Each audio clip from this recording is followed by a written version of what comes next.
How's it going? So I want to kind of add a little bit to task prioritization because I think task prioritization is like super important. Okay, so for you need to split your tasks into kind of like dailies, stuff that you do on daily basis that is repetitive and well, it's gonna be your daily rituals, kind of like affirmations, reminders, to dos, checking, whatever it is. Like there is a lot of stuff you're going to be doing on a daily basis. It's going to be repetitive, and it requires you to remind yourself when or how to do it or whatever, right? So that's going to be your dailies. And then you have tasks that are like long finger queue. For example, you have a question. I'm investing with I'm planning to invest into S&P. Do research on S&P. So you put that into your long finger queue. So for example, I would do that on Saturday. And I would put on Saturday, right? There's two ways I would handle a task like this. So this is called the long finger queue. I use Google Calendar. Now don't get scared. That's what it looks like. There's a lot of stuff in here, right? But you get the idea. Saturday is my kind of like administrative tasks day, right? So I would put tasks either in here, normally they go into high priority, and then when I think about them on Saturday, I think, oh, it might be actually low priority, right? This way I get to do the most important tasks first, and sometimes low priority actually goes into junk tasks, you see? So, but the most important thing, you need to have a day where you reflect on your ideas or something you want to research, right? Because this stuff is very important. Don't neglect it, because out of this brainstorming ideas, waking up in the morning, brushing your teeth, you sometimes figure out things that are going to change your life, and you need to spend some time on them. So ideally, pick a day, whatever. I use Saturdays, right? And then another thing is like Sundays is the programming day for me. So anything related to programming that I don't need to do on daily basis, like I would put into here, right? So to deal with long finger queue, let's say something is not super urgent, but you still want to at some point do it. So what you can do is you can create a task that will repeat every week on Saturday to remind you to do it. Now I have like weekly reminders on a task.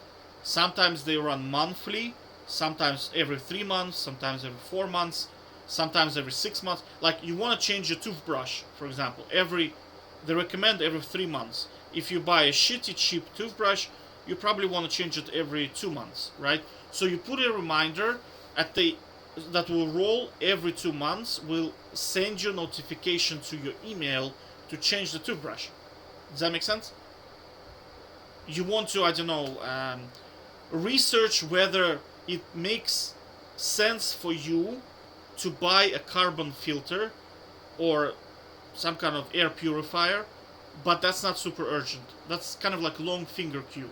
So you can put it every month to remind you at the end of the month to do research whether it's worth your time or not. Does that make sense? So you see, like I have stuff in here like every at the end, well, in the middle of the month, pay for the bins, greyhounds, like it's, take out the black bin. Affirmations like the ego must die. I must remember to not let my ego and my success kind of get in the way of myself, because arrogance and ego can really kill you, I suppose, in a certain way, like kill your ability to grow. So I have daily reminder that tells me the ego must die, right? So I go to my email in the morning, there's like 30 messages straight away, and they're all Google Calendar, right? Just reminding me about stuff. And you just delete them as you go along. Now, your email box must always have nothing in it. One sec. So you see, like, this is how your email box should look like. There should be nothing in it. And anything that you process, you need to put into labels or delete. right? Because if there is so much clutter, it's bad. It's very, very, very, very, very, very bad. You want to have it always empty. Kind of like this stuff here. You see, you want to kind of like high priority tasks should be technically usually empty, unless it's like Saturday, right? Because you see, it's Sunday right now. I already done everything in here, but because I'm on holidays, it's a little bit different. I'm doing this right now, like holiday task. You see, so task management system is what I'm doing right now. So I hope it kind of makes sense. And then, yeah, so when Google Reminders comes in, so for example, let's say you affirmed, you remember, the ego must die, delete the calendar reminder. Right, so overeating causes tiredness. That's also another one, right? Delete it once you reminded yourself, right? Swap the earplugs. That's a task, because I noticed that when you have your earplugs in all the time, including sleeping, they get a little bit wet, and that's not good for your ears. So I swap a pair, like I just rotate a pair every 24 hours, right? This way they don't get wet. Other stuff like QA sprints, for example.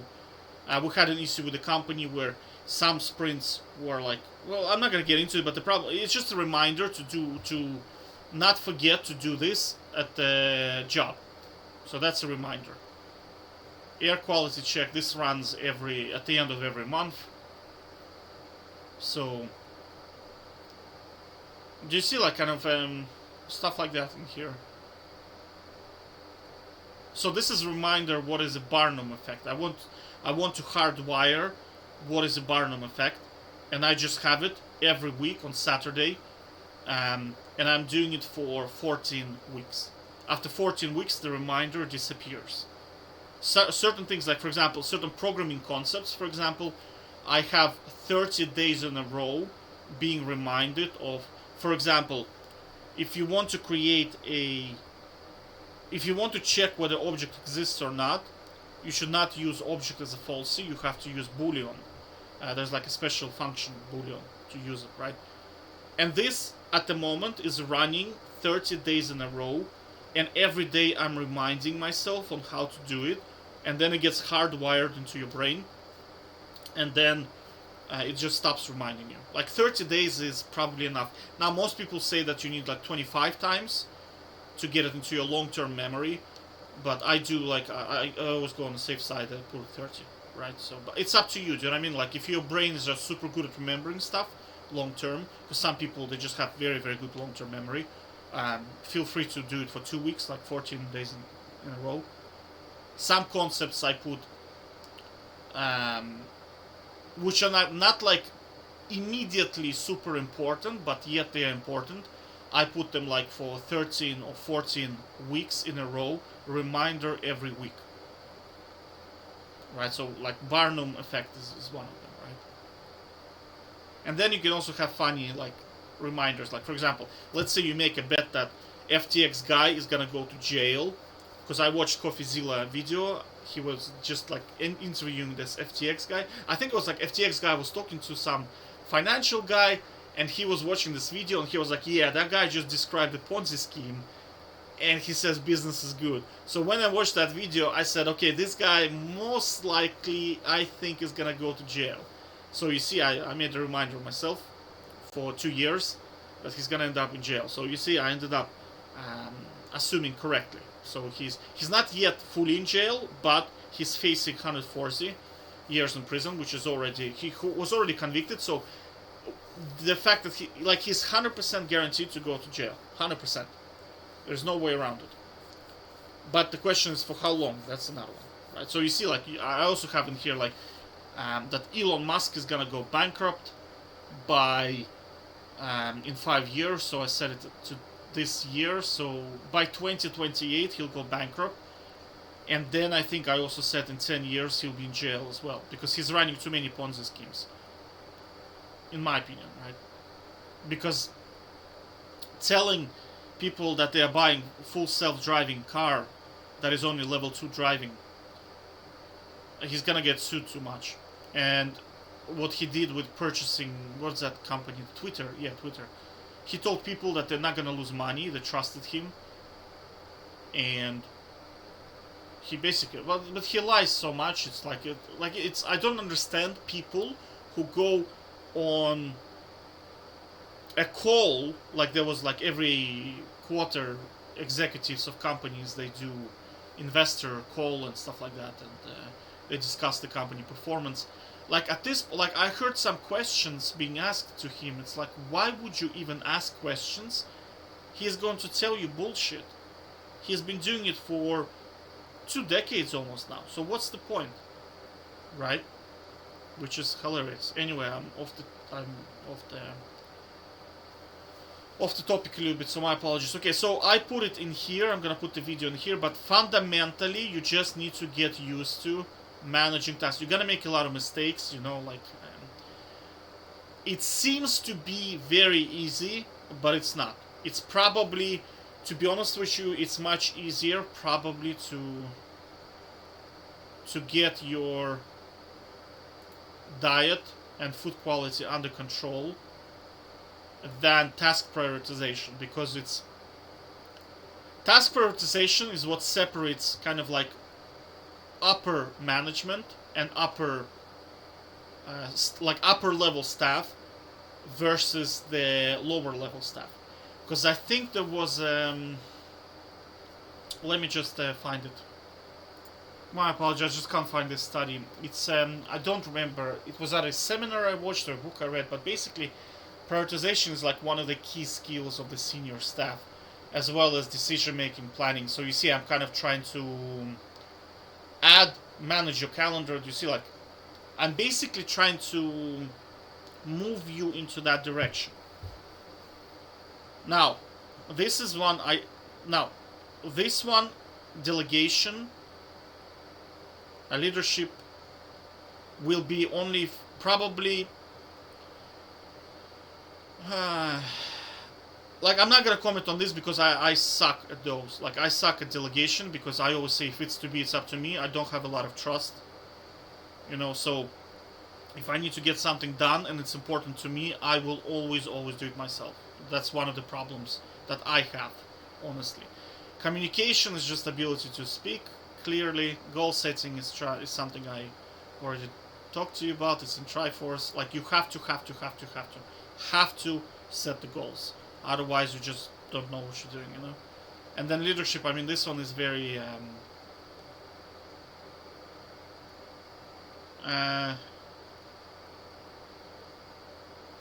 Well, I'll explain to you very quickly. One sec. Okay, so leadership is kind of like you have 4 pillars of it in a way. Like there are 4 reasons why you listen to the person. I would be the expert power, right? So because everything I say is well researched or whatever, it works, right? So when you listen to me, you will get good results. So these are called expert power. So I can lead through my experience and the fact that if you do kind of what I say, you will get positive results.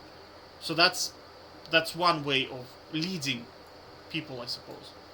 Next one would be budget power. So if you are wealthy, if your manager can give you a promotion or whatever, if you think that when you're following that person you're gonna get financial rewards, you're gonna follow this person, right? That's power. And then you have charisma. You just generally like the person and you are going to follow him because you just genuinely, you can like the cause, you can like whatever like they're doing, you can like the person and you genuinely want to help them, right? So that's another way to kind of follow person or lead people, right? And the final one would be authority. So this could be authority or fear. So dictators would be like that. So if you don't do what they say, they're just gonna shoot you, right? So that's another way to acquire power and leadership, I suppose, over people. Okay, so, and of course, I'm not really gonna go deep into it, but on basic level, that's what leadership is. You are either one of those 4. So I chose to be this guy here, technically speaking. And that's about it. So, you see, like what I'm saying is prioritization is very, very, very important as a skill.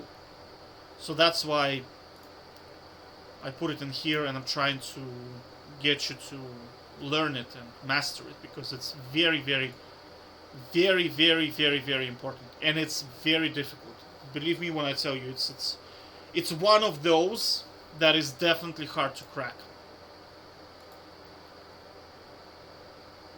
Now, delegation is also, I'd say, probably easy if you have a good team. Like let's say we play League of Legends, our team is competent. You don't worry about whether your jungler and your bot lane, who are just smashing, are gonna take the dragon or not. You're kind of more focusing on maybe, like, I don't know, pushing top lane or some shit like that. If your team is competent, delegation is very straightforward. But also, like, it depends on the task. You know what I mean? Like, I still struggle, even if my team is, like, super competent, I would still struggle to trust them with something that is like, if it fails, I'm doomed. And I still struggle to date with this concept, right? That's why I prefer to be. I don't want to go into management. I prefer to be like a super, super powerful dude in my role, right? This way, I'm kind of, in a way, I'm afraid of delegation, so I'm trying to avoid it, so that I will just work on super, super high important tasks and get paid a lot of money, because the tasks themselves are important and I'm responsible for them, and I don't need to rely on anybody else to make it happen. That's where becoming a manager is a little bit difficult, because, like, for me, psychologically, it's difficult because you are so reliant on important shit being done by other people, and you cannot do it yourself a lot of the time, because when you're managing team, you just don't have the skills to do it. And that's very stressful situation to be in, because if your team decides to troll you, like, there's not much you can do, you know what I mean? Whereas in high senior role, in my opinion, you are the team, effectively speaking, right? So whatever they can't do, you just do it yourself, and that's it. This way, you're just bulletproof, and you can guarantee that results is going to happen. But this type of thinking that I have is going to limit you to unable to set up businesses and unable to scale effectively, because there's only 24 hours, there's only so much you can do. You need assistance of other people. But I'll leave it with you, right? It's not my domain. I'm not an expert on this shit. So this stuff is for you to decide. But this video is about prioritization, right? So I think I covered it with you. Basically, Google Calendar. And so I'll just summarize, right? So for daily tasks, you use your Trello with a prioritization, naturally, high priority, low priority, A, B, C, D, whatever you want. And then for long-term queue, we are using the Google Calendar. And that's about it. On repeat, or as a thing. Now, I know some people are gonna say, "Oh, how are you thinking about scheduling activities?" Like, also, this time block, I'm going to work only on Angular study. This time block, I'm going to only do debugging. This time block, I'm going to only do PR reviews. Honestly, I tried it, never worked for me. I have no idea why. I know a lot of people who use it effectively, but I don't know. I just never was able to get it to work for me personally. So up to you. You know, you can try that if you want, but I personally like to have cards, and I get it done when I get it done. Do you know what I mean? Because you see, you could wake up in the morning and you legitimately... It happens very rarely, but I'm saying that, okay, let's say you had too much carbon in your air and you didn't get enough sleep. and you have this marked as like super important task, you won't be able to perform it effectively. You know what I mean? So you need certain amount of I found in my world that you need certain amount of flexibility to perform the task, because some tasks are like you're working on a ticket and it's legitimately very very difficult, and you put a deadline for yourself that you have to do it in here, and it's like, oh man, no, you know, it's not gonna work. So in that situation, you're better off just working on simpler tasks, get them done, and do that on Sunday, for example, or on Monday. Do you know what I mean? Because it's like I don't know, I don't like generally strict deadlines. Genuinely speaking, I prefer like. No, I'm not really gonna comment, but like I tried strict deadlines. I tried like, you know, setting. I'm gonna do like this amount of tickets per day, and it never worked because you don't know how long a task generally takes, and you also don't know how much brain taxing it can get, because some tasks on paper they look easy, but when you start doing them, it's like there's so much shit involved. Your brain just gets so tired, and then you are behind the schedule, and then you're like super super upset, and it just sucks, right? Likewise, some tasks are just so easy, you just get them done and whatever. So anyway, I showed you the long finger cue, so use it to your advantage. I'll put the video in here. And yeah, I also done some updates, so just check it out. I write the updates in here so you can see what has been changed. One thing I added was the like this shit is so easy. Like honestly, it's like this stuff is very very easy. All I'm trying to do is get you to have healthy body from metabolic perspective, right? So that your blood pressure is good, your heart rate is good, including ECG. Then your blood sugar is good. Then your cholesterol is good. And then there is another one, tricliatine or some shit like that. One sec. Yeah. So this one here, I don't know how to pronounce it. Triglycerides or some shit like that, right?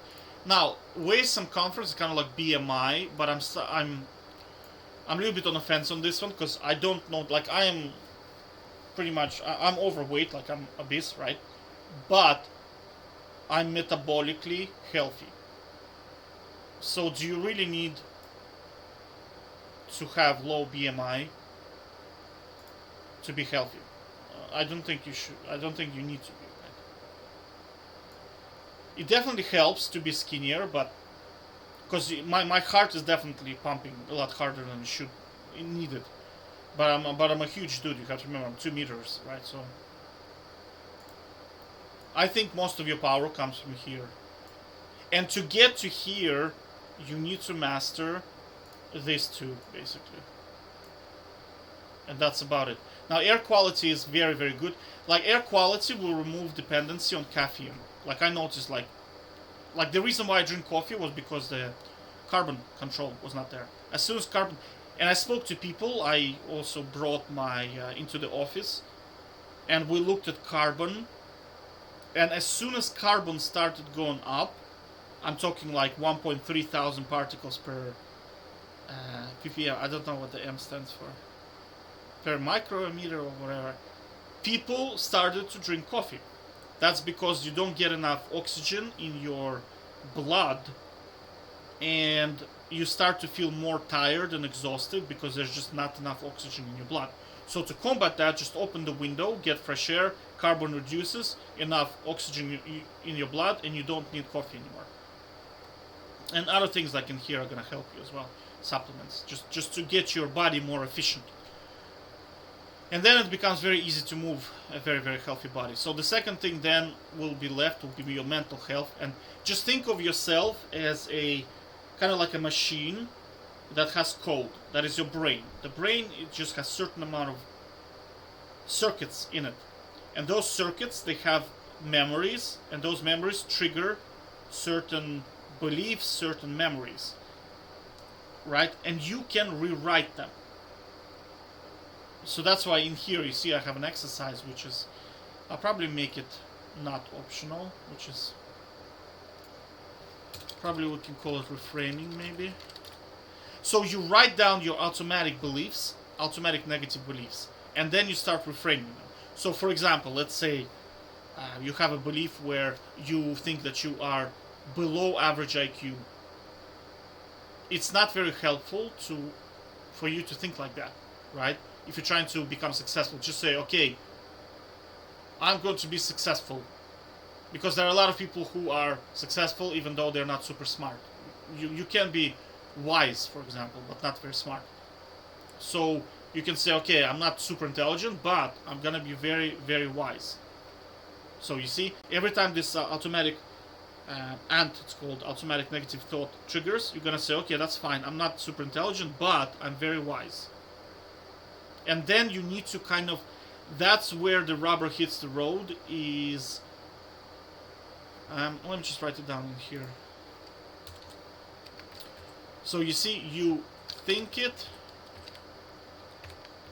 you do it, and then you create it. Right? So just by thinking alone, that's what the BS books like Secret are gonna tell you. If you just meditate, meditate, and then $1 million is gonna just arrive at your doorstep. Super health is gonna manifest itself, even though you are drinking alcohol and eating Snickers every day, nothing else, right? Now that's where you need to do it. So once you start doing it, you need to gather. At the beginning, it's gonna be small evidence that you are in fact wise, you are in fact productive. They're gonna be very small in the beginning, but they will snowball over time. And then that's part of the cookie jar. I think I have it somewhere here. Cookie jar. Yeah, cookie jar, you see? That's the exercise. And then when you look at this, you have physical evidence that you actually are a rock star. And then beliefs start to form themselves. And over time, you'll have basically, I don't have any automatic negative thoughts. Like, because I've been doing it for like at least more than a decade now, right? So they're gonna get flushed out. And then somebody approaches you and they say, hey, I think you're a loser. Or they say, oh, I don't know, I don't think you are good enough or whatever, right? You can say, okay, this person is probably full of shit because he doesn't know what he's talking about, right? You can actually do your own analysis. Do you remember I gave you the tool of decision making? So you can actually do the decision making tool about yourself, and then you can see, okay, that's not true what the person's saying because I have physical evidence to suggest. Let's say somebody says, I don't know, you're not good at math, and you have physical evidence to say that you got like A in maths, right? So what that person says is it's just fiction. It's not real. And you have to also remember that the only person who can accurately, I'm talking about really, really accurately judge you is yourself. Because, well, let's look at decision-making tool, right? Because that's my template. So if we put you in here, you are super and you suck. And then we list all the evidence in favor and all the evidence against you. You are the only person who can do it accurately. Other people can observe, other people can gather evidence, but on a very, very fundamental and deep level, you are legitimately the only person on this planet Earth who can do it correctly. Because you have access to your internal thinking process and your internal decision making. And that, your beliefs and kind of how you act, how you make decisions, have huge implications on how you behave. So other people can only assess you by your behavior and certain outcomes. Some outcomes you have no control over, but you also have access to your inner world. That's where it's huge, right? So remember that you need to be truthful with yourself. Okay. And that's about it. So I hope that explains the prioritization. Where is it? Oh yeah, there it is. Okay, take care, bye-bye.